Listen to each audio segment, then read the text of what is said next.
Cheers, lad. Nice one, lad. Fucking unreal. Oh, it's the first podcast back with fucking alcohol. Hi and welcome to this week's episode of Split the E podcast. I'm your host, Sean O'Grady. In this podcast, we take artists and entertainers out for a drink in local pubs. I'm here in the Irish Header, and my guest this week is Dara Hazzard.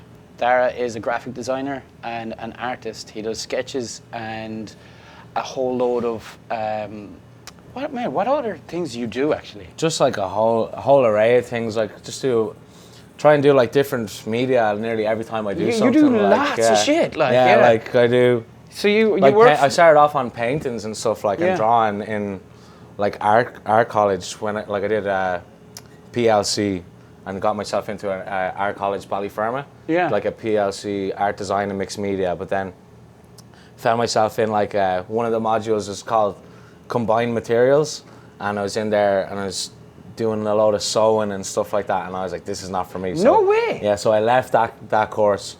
Year later, went back, same college, Ballyfermot, and did PLC art graphics and printmaking, and that was like kind of just like chill painting, drawing for the year. They brought us to Paris and everything, and then one of the course coordinators for graphic design. Did you do you know the whole sewing and what's that? In secondary school, you do sewing and baking and shit. Yeah. Did you do that? No, it was like combined. No. Combined. I would have loved to do. No, it was like combined materials. So it was like sewing like artwork into clothes and stuff like that. Like, but when I was doing that, I was like, is this art college? This is not for me. Like, what? Oh, no way. But then I went back to a course that was like more suited to me. It was more like graphics and printmaking and stuff. And then the printmaking teacher was like, mate, what are you going to do like for actual college? And I was like, I have no idea. And then he basically told me to do the graphic design course in Ballyfermot College, and he got me in there. Like, so that's where my art career started off, kind of like. Yeah. And then, perfect, thank you so much. And then back to my intro. And you did loads of work for Groove in the Wild, and you also do design work for Avid as well. Yeah. So thank you so much for coming on the show. Of course, man. Thanks for having me. Cheers. Unfucking real. It's so good to be back drinking Guinness again, man. Oh. So this week, today is the first day of you putting art into a show. Yeah, that's right. Yeah. The show is called Under it's the under $100 art show. So Unreal. it's been on in Calgary for the past 16 years, and now it's in Vancouver for the first year this year. So it's like a group. It's also in Edmonton as well. It's in Edmonton as well. Yeah. So it's their first year branching out from Calgary. Vancouver and Edmonton is the first ones. So cool. Yeah. So it's already like got a big name for itself in Calgary. For like, it's like a liquidation sale of like fine artists like that have work sitting there, and it's like they're gonna sell it all there for cheaper like couple of weeks before Christmas, and a lot of people will go there and get like their Christmas gifts and stuff. It's basically like Black Friday. Basically for artists. Yeah, kind of. That's fucking such a cool idea. Yeah. How did you hear about it? I honestly did an art show, my first ever like art show called Pancakes and Booze. It was on in like Fortune Sound. Okay. And did that in April and just had like three or four. That's in Chinatown, right? Yeah. Oh, no way. Just had like 3 or 4 paintings on there, and then the algorithm was doing its thing and it was just spitting art shows at me. Yeah. And I seen this one, I was like, I applied for like 4 maybe, and I was like, I'll just empty apply for these, maybe one of them will get back to me, and then I got accepted for this one. So then I just started from like maybe May or just after that, just started working towards that and like banging out a load of paintings and stuff. So it's more like, wasn't doing anything with a plan as such. Like, it was more just like have a day off, grab a can of paint, go out into the garden with a canvas and just like see where it takes me, you know, like. No way. Yeah.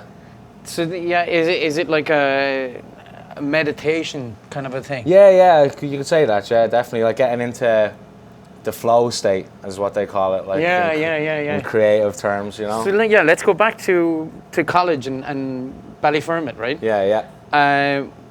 Your teacher advised you to go to. Yeah, man. Like, so massive shout out to Ballyfermot College. Like, I definitely wouldn't be here today if I didn't go to that college and get the skills that I learned from them. No way. But my secondary school teacher, I didn't know what I only picked up art in 5th year. I always knew like I had. Were you like doodling? Were you that Yeah, type I of was guy always that was like drawing fucking like Family Guy characters and Yeah. Simpsons characters and stuff like that. But I your never. little doggy ears and the fucking and then flicking them and Yeah, making yeah, movies? yeah. That's sick. But then my art teacher in 6th year, she was like, "Oh, you should go to this open day in Ballyfermot College. I think it'd really suit you." And I was like, "We'll see, whatever." And then the whole other class, she would have taught from 1st year, so like she'd known them for like 5 years. And then she gave me her portfolio, you know, like the big portfolio cases you put artwork in. She was like, "Here, use this, take it as a loan, and go up to the open day." But like I always felt like that, like she's giving it to me for a reason, and not like all these other artists that she's been teaching for a couple of years. So then like that was the first time when I was like, "Oh." Was that such a daunting task because like there's art history and everything? Yeah, like that, kind of like it's more. I wouldn't even say daunting. It's like a little bit. It's more like exciting. Yeah. Like a exciting, daunting type of way. You know what I mean? Yeah, it's yeah, like yeah. all this stuff exists already. It's just like like you're saying, history. It's just like tapping into that, and then once you like understand more how like the art world works and stuff like that, then you can put your own spin on things as well. Like, you know. Oh, that's unreal. So you're doodling out the back, and when did you come to all of these designs that we have here? We'll give you a couple of examples. This one here, I'd say, was just from this Pancakes and Booze show. It's actually this way. It's like smallest to. So yeah, this is just like calligraphy style, but it's like abstract calligraphy. So it's just like calligraphy marks. So like you were saying, it kind of looks like like a little maybe like Arabic writing or like a different language kind of. But this is just like I'd watch a couple of videos of people who write like this type of style in like say like in Spanish. Some are in like Russian and stuff. Yeah. So then I'd look at that and then I'd be like, oh, that's just like a cool way to do a mark. And then I'd watch a couple of videos and then just put my head into it with the paintbrush. And then this is like some of the stuff that just comes out, like, you know. No way. Yeah, man. So do you have like this matrix in your head before you go into it, or Not it's just really? Like, yeah, it's kind of like one of the things I touched on for this art show is like super wet at the bottom. the fact that I did graphic design in college. Yeah. And then like now I'm like on my first day in graphic design, they're like, I always thought I was going to be an artist, and then the first day the teacher was like, if you think you're an artist, throw that out of your head, because you're not an artist anymore, you're a designer. It's like, so art is like, you can make whatever you want, and it can be interpreted whatever way you want it to be. You don't have to explain anything, whereas design is like, everything has to have a reason. Like if you're going to use the color yellow, why? Like what emotion are you trying to embark on people or whatever? So now I'm like going down more the route of art, because it's just more like it's more like creatively rewarding or whatever. Just it's like a release, you know. Yeah, I know what you mean. It's for something that you like. I don't even realize. Like I'll wake up in the daytime, and I won't even think I'm going to do something like this, you know. I was watching Sinead O'Connor there one time, and she was in an interview. She was like promoting her album, but she was like, it's so subjective to anything and everyone. Everyone can look at something. I think there's one we were looking at earlier, and I was like, oh man, did you mean to make like a dog? Yeah. And then she was like, it is like, my music is what you make it for you. Exactly. And, and she was nearly like getting bad at the interview. She was like, why are you asking me what this album's about? Yeah, Do you know what I mean? yeah. But where I'm going to flip it now is like, for you, it's just getting out of your own head, right? Yeah, for a lot of it, yeah. It's just like trying to fucking see this one. Here. Like this one, yeah, that one. I'll try and zoom in on this, but like I'm looking at a little dog over here. I don't know if you can see it. Oh man, it's fucking that one's sick. just like abstract letters as well. Like I just did a bunch of Zs and then another Z on top, and then that's like the. And that is your logo as well, though. Right? Kinda. Like my logo's like a little bit different than that one. Like, but Z in my second name, I just always find myself going towards like Zs look cool as well. You know? Fucking Zorro, man. Yeah. So when you were going back into the graphic design course, like, were you still thinking, oh, I don't know about this now, or like? Kind of like so it was a 2-year course. So in the first year, it's kind of like they teach you all the. Because when she was like, you were like, I'm an artist. But then he was like, get that. Yeah, and then I was kind of like, all right, maybe it is the wrong decision, but then the way they bring it towards it is like in the first year of the course, you learn like 10% of keyboard shortcuts and stuff like that. Yeah. And then they were like, and the rest of it will come to you. And I was thinking, like, how is that going to work? Like, and then fast forward a year, and like one of the classes I used to not enjoy was typography. I used to be like, it's so boring. It's like just like moving letters around. And then in the second year, it was my favorite module that I did. Like, No and way.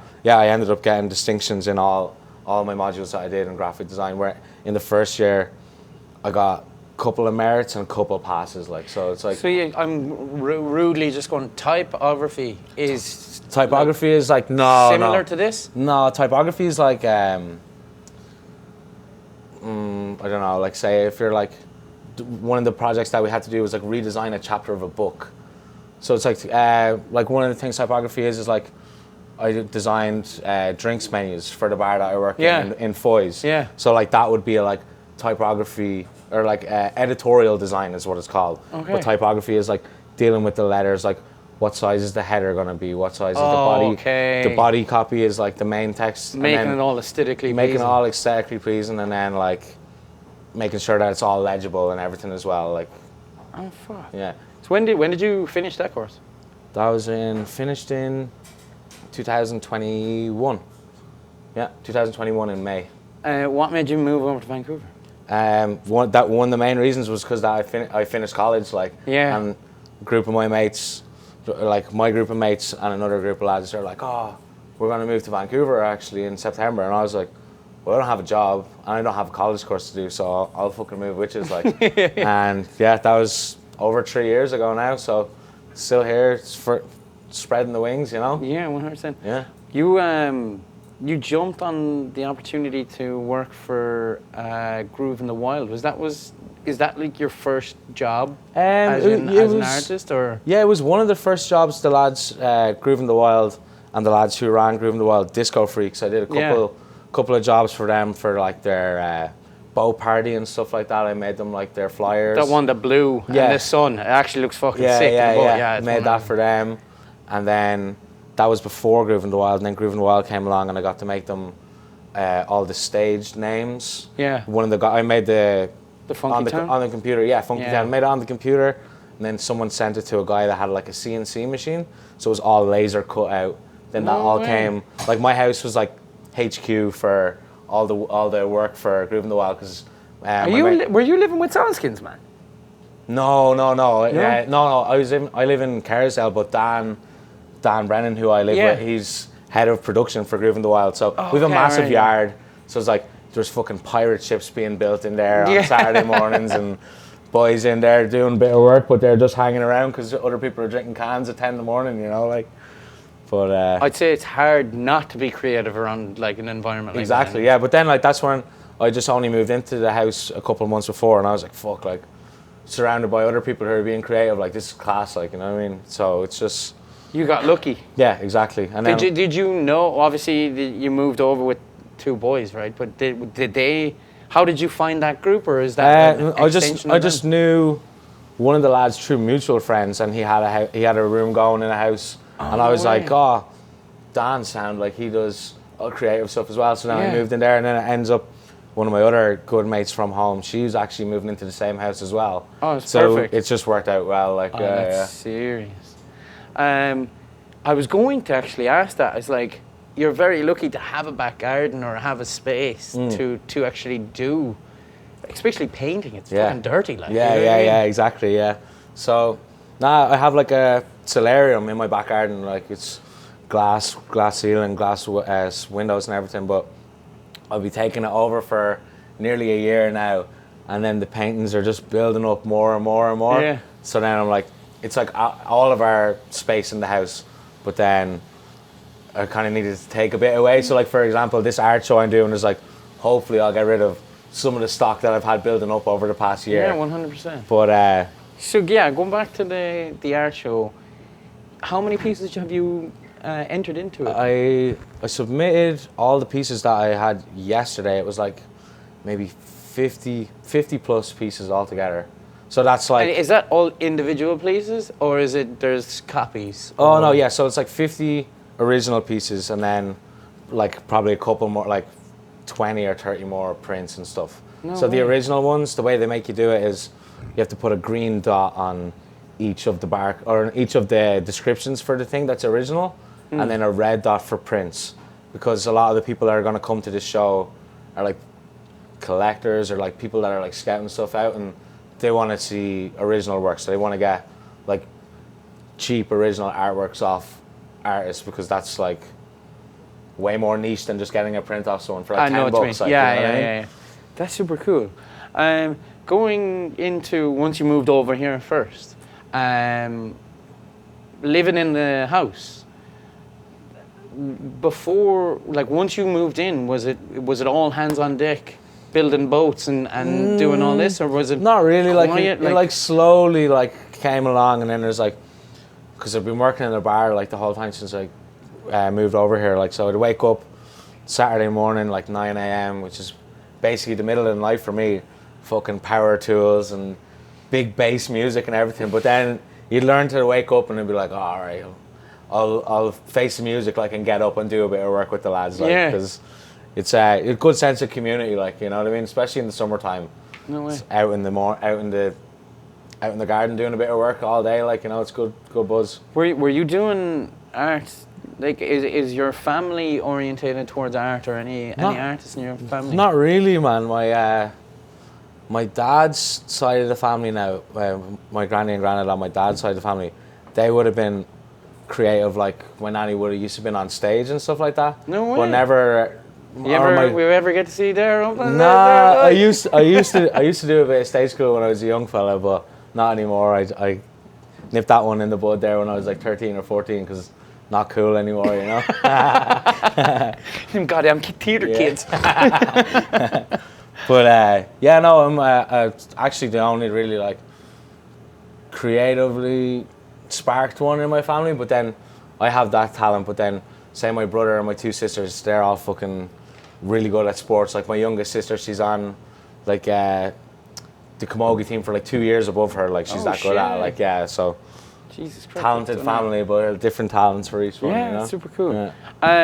What's your first thing that drew you? What, like, was it painting or sketching, or like? Yeah, it was once, like, from a kid, before you even went into college or anything like that. Like, were you sketching the whole time? Like, yeah, well, not the whole time, but drawing was the first thing that got, like I was saying earlier, like I'd be drawing like Stewie Griffin paws on the TV or whatever, just like screenshots, and then I started. The question I'm trying to get at, sorry, you know, for interrupting, but it's like, where did you realize that you had this kind of like knack for it? You know? I like, honestly, it wasn't until I left secondary school that I really actually realized it. Because like I was saying, I only started like my actual art journey when I was in 5th year, so I would only been like 16 or 17. So then you still got hit with the like imposter syndrome, they call it. Like, so it's like fake it till you make it, you know what I mean? Or it's like I'd be doing stuff and I'm like, oh sure, you're not an artist, man. Like, what, like these thoughts would be going then through the graphic designer's in your head. But then, get that out of here. But yeah, I forgot the question now, sorry. Oh, where did you figure out the spark? Oh, so then it was really when I was in the painting course I did, PLC, that I realized this is actually where I really like doing this, because my painting teacher would like point out like, whoa, you're actually working pretty fast there, like, and I'm like, am I? And I look around and like in the hour I might have done like the whole underpainting, whereas the rest of the class is still kind of like doing out grids. When it's like, so she's like, oh, you're a grafter. I can tell you're a grafter, because like I just have that ingrained in me, like work ethic, like from my dad. And just the way, like, I wouldn't call in sick to work unless I was fucking like actually sick, like, you know what I mean? Just like stuff like that. I find that's just the way it drives me a bit more, like, you know. No way. So then you did. What interested you into changing from sketching to? It's all built into the college system, I could imagine. Yeah, it's just all like, but they all fall hand in hand with each other. Like drawing, you have to be. Well, you don't have to be, but like it's good to have a good foundation of drawing to be a painter. Yeah. And then like from the painting, then it got me into like different mediums of art. Like I use like spray paint for like, say, like this one is just like all like spray paint Yeah. on I would canvas. say like show it closer to there. Yeah, perfect. Just like all spray paint on canvas, but this is all, so the canvas itself is like actually like this high off the table, but it's like you're moving your whole body for each and every one of those strokes. Like, so it's kind of, this one I just called motion, and it's like I had to name everything for the art show, so I was like, instead of coming up with all these like crazy names, I'm like, this one was like motion number 1, and I did that on one day, and the one I did after that I just called it motion number 2, because I'm like, I didn't want to put some like crazy name on it because it just didn't have one for it. Yeah. So I'm not just gonna try and spit one out like if it's not there, you know. No way. That reminds me of Olio Mac. Oh yeah, They name their songs before they even have them written. Yeah, really? Yeah, I didn't know that. yeah. They're good mates of mine. I would have went to school with the Yeah, lads they as like well, Trifecta 1, and then there's Trifecta 2. Oh yeah, 2 and 3. Yeah, and they had them named before they even writ the song. And I don't think any of the song even correlates to like it's the word. I don't think it's even in it. No, I don't think so. Yeah. You picked up photography fairly quickly, or Yeah, were you always photography doing was that? one of the Just after modules seeing that I did in Ballyfermot. So like the darkroom photography, like So, yeah, under show the that. red light, like this one here is actually Houston Station in Dublin. It's like platform 5, Houston Station. But to make this, you use like the film camera, Pretty cool. take all your film photos, then you go into the darkroom in college and you develop the film. So what you do is you have to roll it up out of the camera, put it in this light sealed box, put some chemical wash in it, and then you have to rotate this box for like 30 seconds every minute, and then leave it flat. And then once that's developed, you have to let that dry. So then that will give you your roll of film. Yeah. So then that dries out, and then you snip that into like a sheet, and then you have like a sheet of negatives. Then there's a projector, and this is all in the dark room, like with the red light. Like, Yeah. So you with the. Can I ask you, why is it a red light? It's red light. I don't know what the actual reason, but red light doesn't affect photographic paper the way every other color light does. Oh, right, Yeah, okay. so that's why. So instead of being in pitch black, like you can. Yeah, no, you can Yeah. see shit. But yeah, like you put the negatives in the projector, and you have this photographic paper.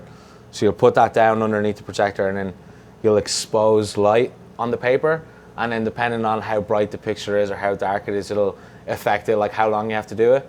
Expose it, and then there's 3 chemical bins.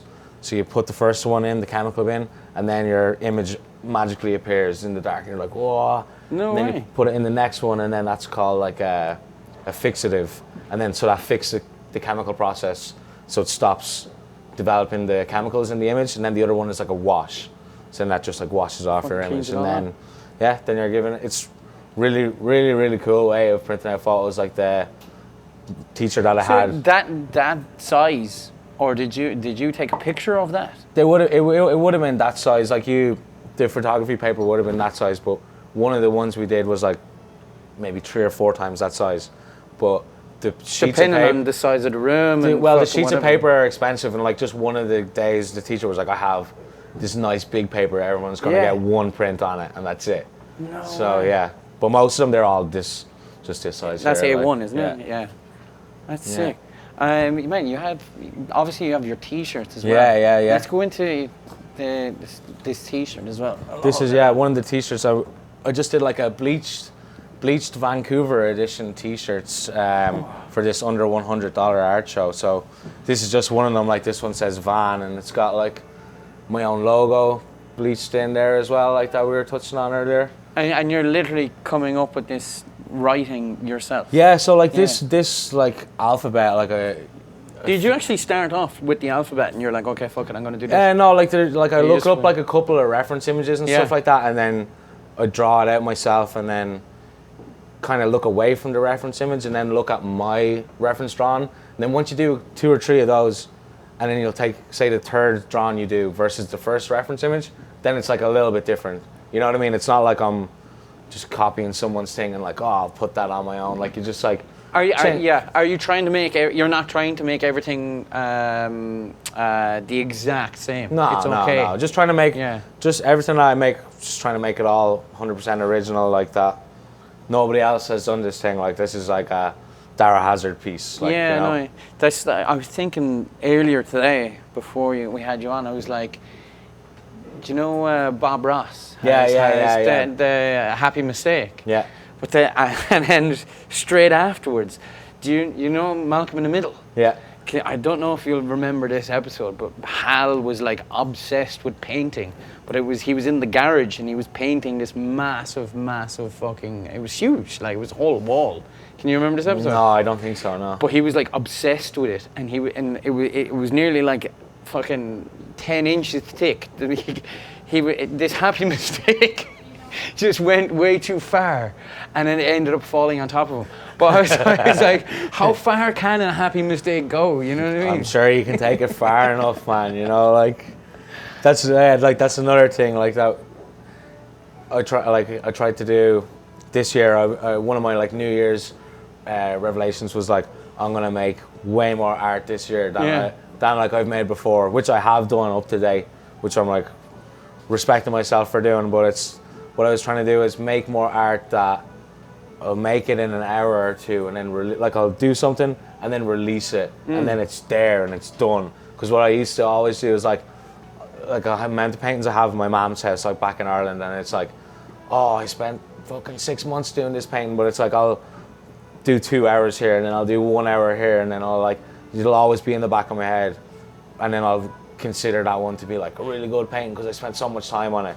Whereas sometimes the feedback you get off people is like something I might have done in 1 hour compared to like a 20-hour painting, people will relate to more or be like, that's really, really good. Like, and then I'll be like, oh, didn't even fucking mean for it to be that good. Like, or, you know what I mean? Like, yeah. It's just like we were touching on earlier. It's a different way of people percepting 100%. things. Like, and it's also like you're just getting it out of you. Exactly. Yeah.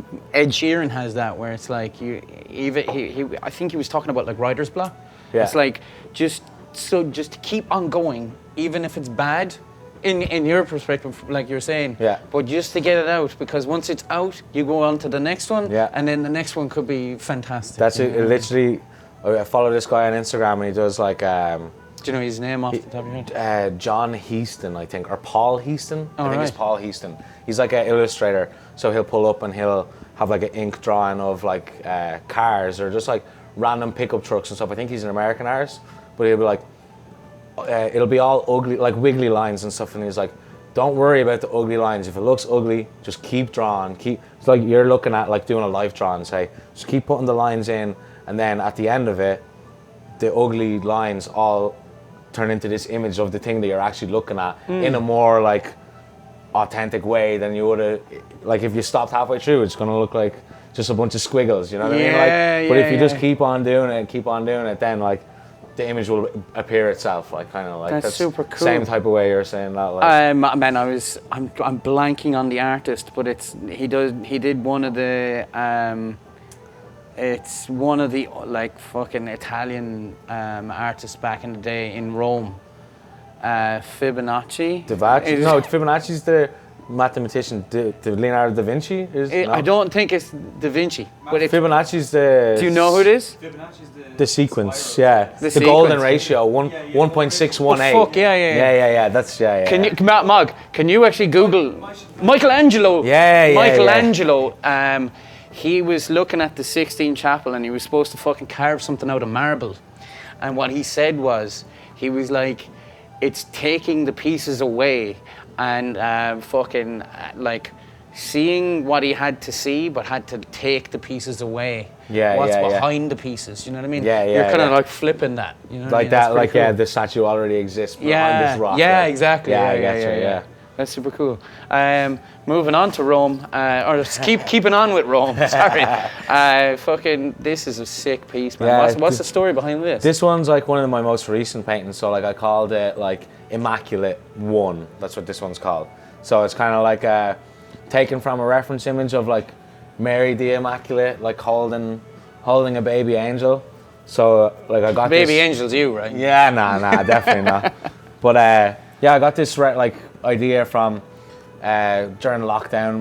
My dad works in like a convent tea rooms / community center, like, and I used to do a bit of work there. And one of the images was like of Mary the Immaculate, and I was like, oh, that's a really cool picture. And I took a picture of it a couple times, and for years I've been like meaning like, oh, I really want to turn this into a painting, and then just only this year, like I took that original picture 4 years ago. Like that's how long I've been thinking about this. No way. Yeah, like 2020 when I first took it, and then just came up with this idea. Like I used like gold leaf and copper leaf on it for the first time ever, which was pretty rewarding. Like, go on, explain that now. So that's like you paint on glue basically. It's called like metal adhesive glue. Paint that on, and then you have these like gold sheets, like gold flakes, and you like literally one sheet will be like this size.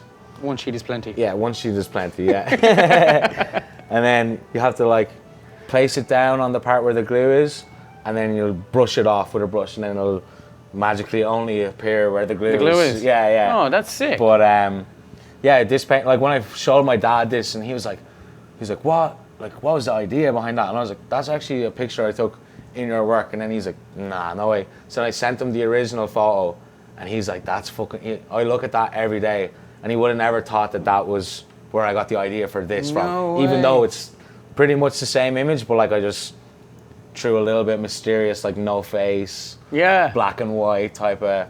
Was there a reason behind it? I know everyone thinks like is it kind of like a touch to like Black Mirror-y kind of a vibe, you know? Honestly, man, it's just like I'm like, oh, how I'm not even like a big religious guy either. Yeah. Like, you know what I mean? It's not. So when I show some people, they're like, oh, you're really religious. I'm like, not really. I don't want to be rude. Sorry. I was like, you couldn't be arse drawing his face. No, I fuck up the faces more. If I put a face on it, I can't do faces that good. Like, so if I put a face on it, it'll look like fucking potato face or something like. So if you put no face on it, then it's more. Irish people would love Mary. But like, yeah, so like this painting was like one of my most favorite ones that I've done, especially this year as well. So I actually made these. No, it adds to it with no face, man. It made these into very gothic, like into t-shirts as well. So I've been like sold a couple. I made like one round of prints of t-shirts, and I sold already 60% of those. No so I way. have 40% of them left. I'm gonna put them into the art show, and then hopefully get rid of the rest of them there as well. That's sick, man. Yeah. That's fucking sick. So yeah, try and pump this podcast out fairly quickly, like tomorrow. How long does this show goes on for? So it starts on Thursday night, 5 p.m. till 10 p.m. And I think even the Thursday night is sold out now, I believe. Oh, no way. Yeah, because it's all time slots that they do. So then we have Friday, Saturday, Sunday, 11 till 7. It's on for the weekend, and it's a couple of the time slots for those days are sold out as well. But there's still like a couple left for each day. So. Yeah, and it's still it's open on Sunday. It goes yeah, on open until Sunday. 17th. Yeah, I think it's $12 for a ticket to enter. Yeah. So it's like $12 to enter, 50 different artists, and then there's a gift shop and everything. And there's live music and all that crack. So holy fuck. Yeah. I was looking it up. I'm not too sure the one in Vancouver, but the one in Edmonton, you can get a tattoo. Oh, I seen that. Yeah. Yeah, I was like, under $100 tattoo. Yeah, I know, yeah. Class. Man, where can people buy your t-shirts? At the moment, I'm just still working on like setting up like a shop in my bio or whatever. But soon enough, I'll have the link in my bio at Dara Has Design, and I'll be selling like prints of like this artwork and like t-shirts like this and everything, and a bunch of more original artwork. Fucking sick, man. Yeah. We didn't touch on Avid, but you were doing a lot of work with Avid. Yeah. Is there anything or so like at the moment, a couple of the founders of Avid are after heading back to Ireland from being here for 2 years, and like, the visa's up.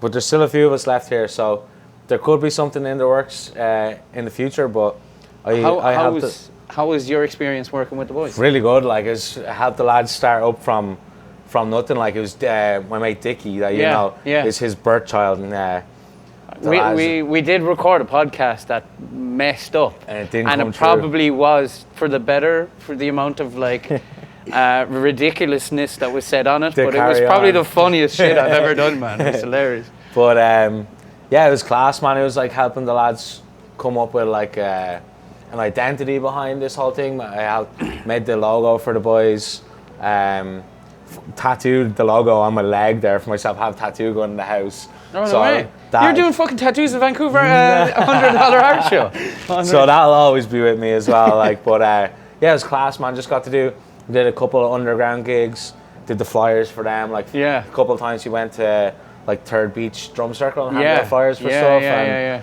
did boat party, animations for videos and stuff like that. And working with Shane Heron, videographer for them as well. It's very Shane's good. A legend. Good group of lads. Fuck, man. Thank you so much for coming on the show, of course, man. What's your social medias where everyone can see you? Social media for my design page is Dara Has Design. So I'll put the link in the caption for this now as well. Fact. Yeah. Unreal. Thank you so much for coming on. Man. Thank you. Thank you so much for watching as well. Add him on Instagram and all the social media. Any other social medias? No, just that one. Yeah? Yeah. Okay. I need to get on TikTok. I fucked it all up, but we're fixing it. Anyway, please subscribe, and we'll see you in the next one. Peace. Cheers, guys. Cheers. I love the old fucking tunes in the background as well. Was that coming through, do you think? No? Oh, definitely, yeah.